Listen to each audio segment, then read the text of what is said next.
All right, here we go. This is part five, final section, page 33 to page 39 of No Gods to Guide, No Herds to Follow. Bob Kaufman's Street Bop Zen, 1976. Just bear in mind that, like in all the previous videos, when I snap my finger, it's at the beginning of a Bob Kaufman quote, and I snap my fingers at the end of a Bob Kaufman quote. I snap my fingers at the beginning of a Bob Kaufman poem, and I snap my finger at the end of a Bob Kaufman poem, just so that we can keep it rolling. All right. So anyway, we're going to begin with the silence section here on the 12-year silence, and starts out with a quote from Baba Ram Dass. Okay. And he goes, "The problem with words is that you may listen to them, and that would be a mistake. All I'm doing is painting with words, and the message being sent is nonverbal. I won't be saying anything you don't know already, but the perplexing problem is you don't know that you know. The rabbit snare exists because of the rabbit. Once you got the rabbit, you don't need the snare. Words exist because of meaning. Once you've gotten the meaning, you don't need the words. Now, show me where is the man that's forgotten words so that I may have a word with him." All right, that's Ram Dass, man, my buddy.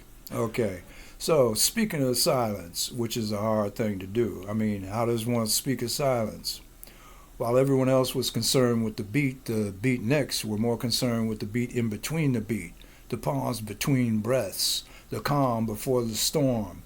Silence rustles in cool fog, rolling fog, unchallenged authority. That's what Bob Kaufman revealed to me in the first public interview in the 12 years since he undertook his silence vow. What better source to ask about silence than from one who has been silent? We rapped in the mountains near Mount Tamalpais, off behind the semi-rolling hills immediately preceding the spanful arches of the Golden Gate Bridge. Rescued in silent, screaming fog on a saintly typical summer afternoon, as Bob extolled the following truth about the nature of the beat. After I inquired as to whether he was making specific reference to the sound of the heartbeat, speaking in a voice that seems to devour itself, hyphenated with long pauses to explain the sound of silence, I wrote a poem once, The Silent Beat, voices of silence, like a psychological awareness of something you feel in your soul, which is like the beat, something you feel in your soul. Essentially, it's soul music, soul poetry. The silent beat. There is a silent beat in between the drums.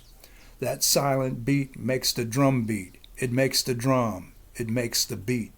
Without it, there is no drum, no beat. It is not the beat played by who is beating the drum. His is a noisy, loud one. The silent beat is beaten by who is not beating on the drum. His silent beat drowns out all the noise. It comes before and after every beat. You hear it in between. Its sound is... There is no period at the end of that sentence because the sentence did not end. It's what Zen Buddhists have referred to as the moment of enlightenment. One hears the sound of one hand clapping. It's what Huey Newton referred to in his following insight. Blues is a note between a note. Eastern wisdom is the idea between the idea. Unquote. Jazz immortal Sun Ra spoke of the silent beat when he told me, quote, "If a person listens with his ears, he won't hear the music. It's like a Japanese friend of mine who told me, I'm not going to trust my ears listening to music. I'm listening to music from my heart.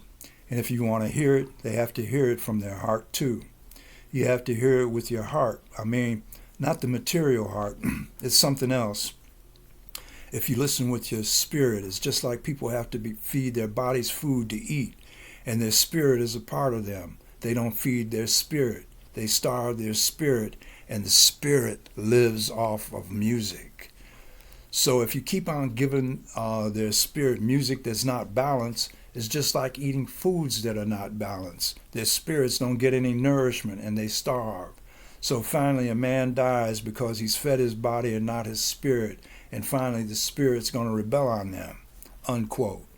Or in the words of Allen Ginsberg, you can use music to waken up the spirit of the body, or waken up the portion of the body which is spirit, or waken up the body spirit, or waken up the spirit body, whatever you call it. So music is the spirit body singing, articulating itself at its best, unquote.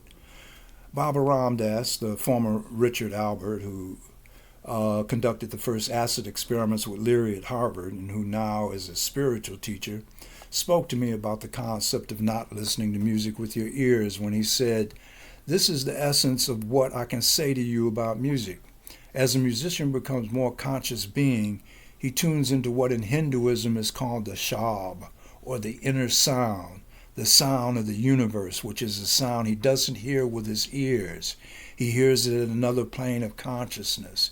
He hears it at a plane that isn't communicable directly, because the means that we have of communication, which are through our senses and through our ears, and spreading through our mouths, that is a vibrational space that's different from the one in which he's hearing this perfect sound, or the sound of the universe, the sound of the consciousness calling. And what a pure artist is doing is hearing inward and translating through his vehicle, which might be his horn or his axe or whatever, and translating outward. And when a person is tuned to that inner space, there is no more ego in his music at all. It's not like he or she is in it as to come on, or doing it to cream in front of people, or doing it even out of the desire to do it. It's just coming through them, and they're just an instrument or a vehicle of it. And at that point, when you listen to music, although you're hearing the outer sound, it isn't what you're listening to. What it is a key that's taking you back inside the place inside you where you hear the inner sound too. Kaufman describes what it's like to be the music. Cynical jazz, blasted from neon intestines, electronically had by departed saxophone maniacs, noisy, artfully contrived screams, presentless souls trapped on thin, anonymous discs of eroded wax, continuous shrieks spearing through marble skin, ear-shaped antenna of aesthetic soaked pincushions, spring-foot leapers, frozen in flight, hysterically conceived combinations of eyes and mother genitals, auto-sculpted into ecstatic images of long-loved, cherished pain, unquote. Now, in 1958, after the after-hour places closed, musicians of such stature as Thelonious Monk, Miles Davis, Dizzy Gillespie, Chico Hamilton, and John Coltrane would converge to private parties of private jazz and private poetry readings into the ears of private listeners. Close-knit artistic expression until dawn. The poets teaming up with the musicians, creating outrageous preachings of combined sound and word marriages. Kaufman speaks of this merge. In writing poetry, I try to create the sound of music in the poetry. But it's not music in the orthodox sense. It's not like somebody sitting down playing the piano or playing the saxophone or trumpet. It has to be composed in terms of words, the juxtaposition of words, the use of syntax, use of idioms, use of metaphors. In order to be poetry, it has to be music. It has to contain music. The music has to be different from music in the orthodox sense, because you can put the two together, poetry and jazz, poetry and music. You have two separate things creating a third dimension, something neither flat nor round, a circle and a square. And I have been pondering that quote for about 50 years. A circle and a square. I've been tripping on that ever since. I still have yet to figure that one out. If you do, let me know. So, a circle and a square. That is a symbol for the cornerstone of all knowledge in the universe, as represented by the pyramids in Egypt.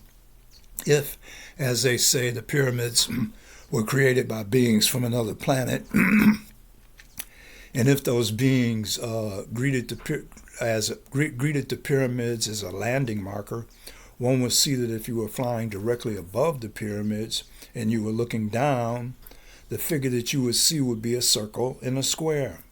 Thus, poetry containing music in its structure contains the secrets of the universe, or, to let the cat out the bag, to open up the secret vaults of the pyramids, one must merely know the right poetic chant. Reincarnated temple priests, remember? A circle and a square is also the ancient symbol for air. Music and poetry both share the air. Breathe song and verse. Battle report. 1,000 saxophones infiltrate the city, each with a man inside, hidden in ordinary cases labeled fragile. A fleet of trumpets drops their hooks. 10 waves of trombones approach the city. 500 bassmen, all string feet tall, beating it back to the bass. 100 drummers, each a stick in each hand, the delicate rustles of piano moving in. At last, the secret code is flashed. Now is the time. Now is the time. Attack. The sound of jazz. The city falls. Bam. Kaufman's poetic updates. Kaufman poetically updates the Bible in modern day lingo. Bear in mind that the Bible was originally a musical score. Everything in it was sung. Richie Havens spoke to me in regards to Kaufman's poem on the battle report. And here's Richie telling me that Joshua, as far as I have read, was the first sound engineer of the world. See, Moses taught him that sound was very valuable, and so he told him, if you blow this key, remember keys open doors, around the walls of Jericho from all the ram horns that you have, the vibration will tumble the walls. Now, a lot of people think that Moses used Joshua's magic and he just walked around the walls 7 times and the walls fell down because God wanted them to. But it wasn't that simple. It was even simpler than that, because that's too simple to even deny. You can say, oh, come on, God wanted them to, so the temples fell down. It's too simple to deny, but you cannot deny that sound is vibration, and you cannot deny that a certain pitch could create a certain vibration that could move cities and mountains and things like that, unquote, Richie. Plato says, when the music changes, the earth shakes. Bob defines the method by which a true composer creates music. Music is a song. Music is a feel.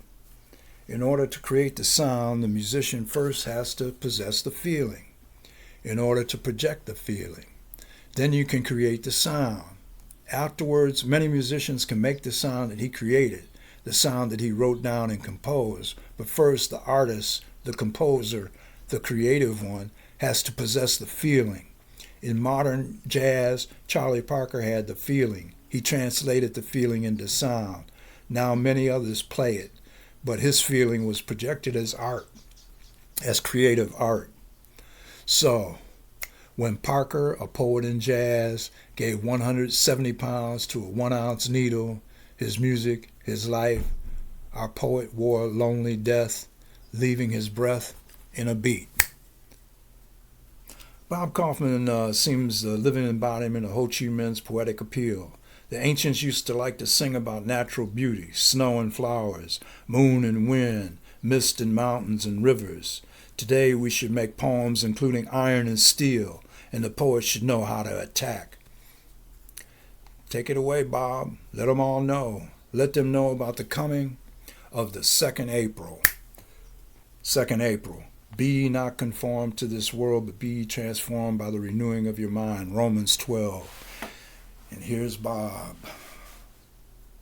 Oh man, an inner basement core of me, maroon obliteration, smelling futures of green anticipated comings, past denied, now time to thwart time, time to freeze illusionary motion on far imagined walls, stop bleeding moon dial clocks, booming out dead hours, gone, gone, gone, on to 2nd April.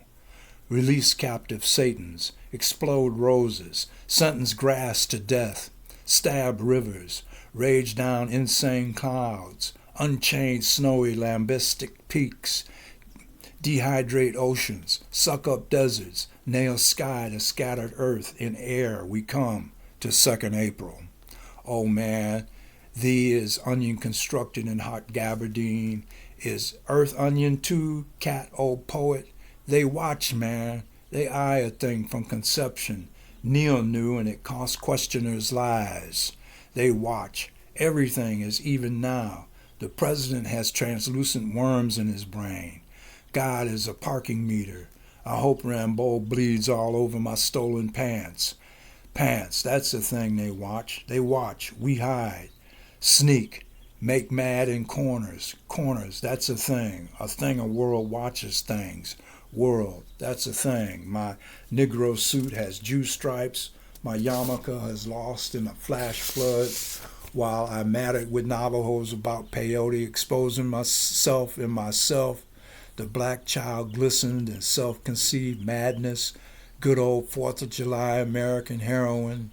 Time, booming out orgasmic time. Plastered on cottony mattresses, they watch. Small private pelvic mushrooms. Unknown fuckers. Tea-angry gums holding defeated teeth.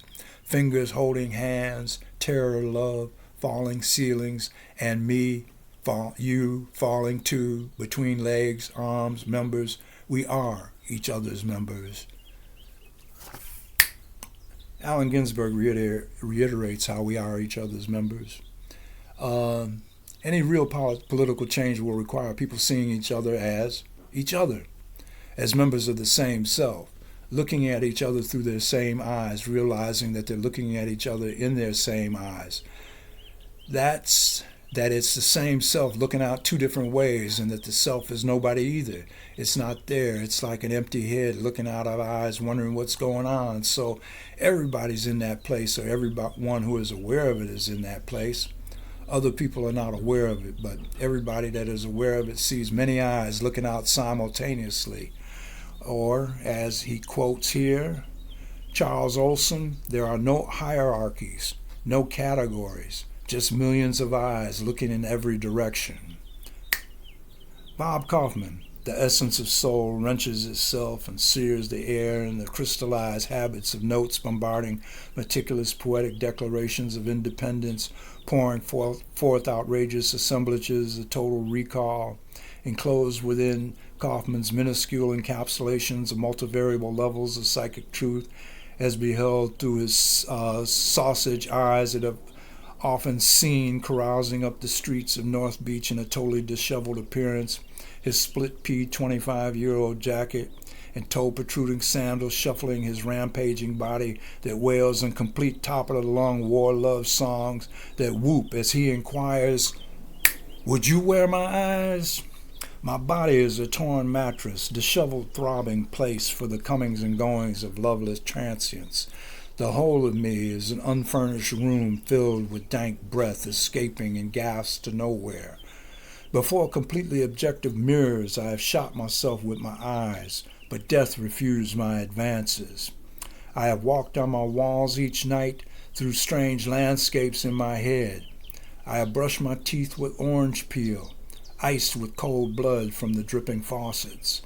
My face is covered with the maps of dead nations. My hair is littered with drying ragweed. Bitter raisins drip haphazardly from my nostrils, while schools of glowing minnows swim from my mouth. The nipples of my breast are sunburned cockerburrows. Long-forgotten Indian tribes fight battles on my chest, unaware of the sunken ships rotting in my stomach. My legs are charred remains of burned cypress trees. My feet are covered with moss from bayou, flooding across out my floor. I can't go out anymore. I shall sit on my ceiling. Would you wear my eyes? And my tribute to Bob Kaufman's Would You Wear My Eyes? And this is a wrap here. Vacant car lots occupy starving half-moons bleeding in my kindness mind. Hannibal's herding elephants corralling family picnics camped out inside my stomach. Firefighters put out blazing Rome in my errand boy prostituted intestines. Gestapo agents raid Jewish households, hiding Anne Frank in my ear from crowded overflowing gas chambers at vodka parties, and stormtrooper captured Swiss chalets in my orgy-bound swashbuckling genitals. Demons are raised and pronounced dead on arrival and cast on fuming pyres of witches burning at stake at American Legion outdoor barbecues as Roman Emperor flunkies order their precision masons to carve hieroglyphic ghetto jokes against the mausoleum tombs of my racing heart. My Mount Vesuvius gushing eyes drop over Brazilian Angel Falls at Chairman Mao Genghis Khan conventions held outside of mangers full of Christ children resting in afro bassinets atop my head. Michelangelo puts finishing touches on my marble nose. Escaping feudal landlords wait with eviction notices in my lungs, collecting rent on my every breath. My lips burst like Heidenberg blimps against my frayed electric wire nerves. Newly hired ice skating Dutchmen carry distress Olympic torches and Chicken Delight takeout orders to butterflies, passing the word disguised as Neanderthal babies floating in wicker baskets, while Pony Express SOS flashes reach panic scribes from the court of King James playing Sioux Indian smoke signals and playing the Gombo tribe talking drum warnings of civil defense, all sirens wailing along my spine, evacuating Phnom Penh and going into twos upon Noah's Ark, ordering the mechanics below ship to open her up to full throttle and full speed ahead as these commands are overheard by my shuffling feet. The hairs on my chest are lonely cedar forests and California Napa Institutes for insane bees snapping photos of movie stars hiding in the wine cellars of my used Trojans. On the tip of my tongue, tequila bartenders give oxygen and telephone numbers of long-distance virgins scribbled on bathroom walls as sacrifice peyote rioters looting clothing stores off my naked Detroit ass. Bam! November 22nd, 1976. That was me. And that is a wrap on the Bob Kaufman No Gods to Guide, No Herds to Follow, Bob Kaufman Street Bop Zen. I hope you enjoyed it. And a couple of acknowledgments. We have Bob Kaufman's Solitudes Crowded with No Loneliness, was reprinted by permission of New Directions Publishing. We have a copyright 1967 by Bob Kaufman on Golden Sardine. Abominous Manifesto, Does the Secret Mind Whisper in 2nd April, reprinted by permission of City Lights Books. John Fisher for Bob Kaufman, copyright 1974 in USA, reprinted by permission of Human Essence Publishing Company. San Francisco, California. Special thanks to the editors at Coast Magazine, California Living. And I worked for 6 years with the editor, not 6 years, I worked for 2 years on this with the editors at Rolling Stone until they did a kill fee on it because I refused to allow any editing. And also special thanks to the following folks for their assistance. We got John Fisher, Tom Albright, the jazz reviewer for the San Francisco Chronicle, Eileen Kaufman, without whose help the entire venture would not have been made possible, Nancy Peters at City Lights, spiritual editorial advice, Bob Kaufman for shaking me out of my slumber, Lawrence Ferlinghetti for the title phrase Bop Zen, Mark Green for the Blabbermouth Night transcripts, Knut Stiles, communal cultural advisor, Allen Ginsberg for Letter of Truth about Passages of the Scrolls, Gregory Corso for the line, A Mouth That Closed Gives Extra Space to the Eye Brain, Ken Kesey, Tripmaster to Understanding Collective Karma, Gary Snyder, since he was in Japan and missed the beat but caught the boat, Faye Kesey for Calming My Fury and Missed the Dealing in the business end of publishing, and also for Jeff Greer for keeping these manuscripts for the last 13 years. So, it's been fun. I hope you enjoyed it. Take care.